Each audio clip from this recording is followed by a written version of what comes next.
Hi, it's John from North Star Nursery, your coastal gardener. It is cyclamen season. These are such incredible plants and very versatile here on the coast because they can actually do full sun in our area on the coast from the ocean to about, I'd say, 2 miles in. Once you're getting into kind of the 3 mile marker, it's a little bit more dodgy. They'll definitely go dormant in the summer.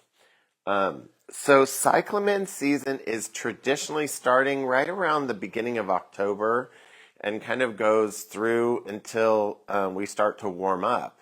So if you manage your cyclamen properly, you will continue to have blooms all the way through, probably until, I would say, Mother's Day or later.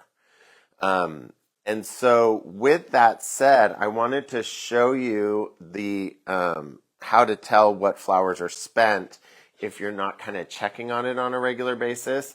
If you maybe go out to deadhead every week or two, this will give you an idea of what to look for.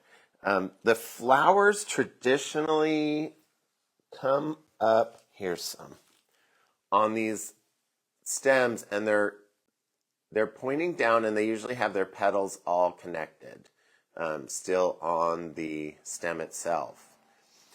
After those flowers are spent, oh, where's my really good one? Hold on a sec. This is a perfect example. This is a cyclamen that has finished blooming, and it is now creating a seed head. What we want to do is remove those seed heads, because what it's going to do is spend more energy on creating the seed, but what we want it to do is we want it to continue to rebloom.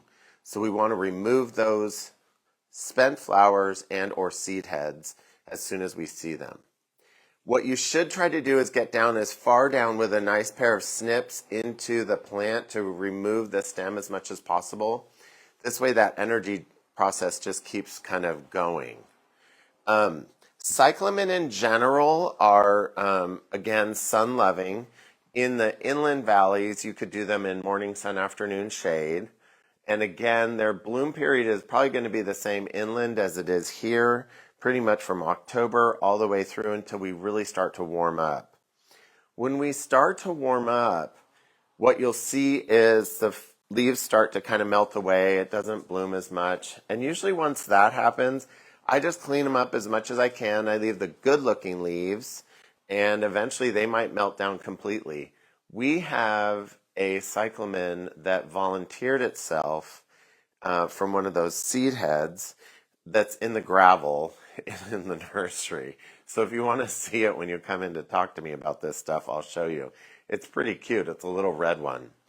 The other thing I wanted to talk to you about is actually using them inside. This is, they're just some terracotta pots that we happen to have in stock, and I grabbed them. I have had great success in the winter, kind of important caveat because the sun is in a different pattern.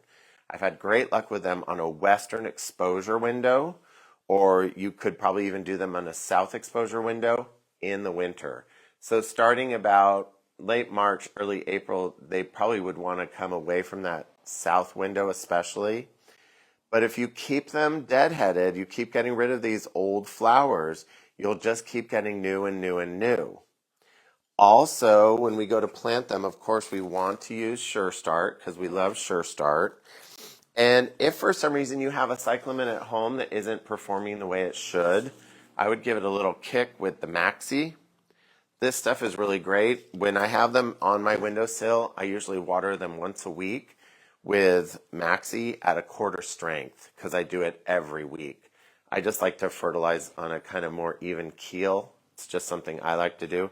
You can still do it once a month, not a problem. Inside, especially in a room where there's a wood stove, or if you're lucky enough to have oil heat as opposed to propane, that really sucks the moisture out of the air, so just make sure they don't dry out. If you tend to be an overwaterer, I would suggest using the cactus mix as your soil because that drains really quickly. Cyclamen do not want to be wet or have wet feet. they have a little bulb. Oh, it looks like I'm doing the love. They have a little bulb, and the flowers and leaves come from the top of that bulb. If that bulb sits too wet, it can rot out and die. So when you plant it, you want to make sure you're planting it high so that tuber isn't sitting in a sorry, in a bunch of water, because it will rot out eventually. The other thing you want to do is check on the insides of the plant, the actual interior part of it, and just make sure you don't have any old leaves that are moldy or mildew or old stems, because that mildew will spread and pretty much mess up your plant. So keeping the air circulation good and making sure that you check for old flowers and ugly leaves. Let's see, what was the other thing? Oh, potting them also. If you're not an overwaterer, you could just use standard potting soil and plant it. They can go in pots. They can go in the ground. If you wanted to, you could put them in the ground with other annuals and just leave them there, and they would be green in the summer season with a few leaves, and then they'll come back each year. So as you start to think of winter, I know it's kind of hard to do that when we're in summer, but as you start to think of the winter season, you want to start fertilizing probably about August, September, so that you start giving them that nutrient base that they need to actually bloom and perform for you. Honestly, the one in the gravel, we don't do anything with, except I deadhead it to kind of keep it happy and going. It just comes back year after year and blooms its little head out. Did you have a question, David? Oh, okay. Sorry. I think, the other thing I wanted to talk about was a few other varieties. This is a new hybrid variety that actually the petals face down and they have this little, like a little cap on it. And we have them in pink and white. Not sure if you can see. That's what the flower looks like upside down. Pretty crazy. They're really sweet. So we have that in pink, and we also have it in a white. I just think that's stunning. And then the top, even the top is pretty. Whoever did the hybridizing on this really, really did a good job, because they look really good. We only have them in pink and white, but they're a lot of fun. We do have what we call minis, which are these little guys. The foliage stays low, flowers pretty low, and smaller. A great option for a container on a windowsill for sure. There are larger flowering varieties. This is kind of in between the large and the mini, so it's kind of a mid-range flower structure. We will get the larger ones later on. They're just not in bloom yet, so I'm not bringing them in, and they'll be available probably in 6-inch pots. All right. Well, I hope you guys are enjoying this weather. It's nice to get a little rain. If you're thinking of fertilizing, now's a good time to do that also, because the rain will water it in.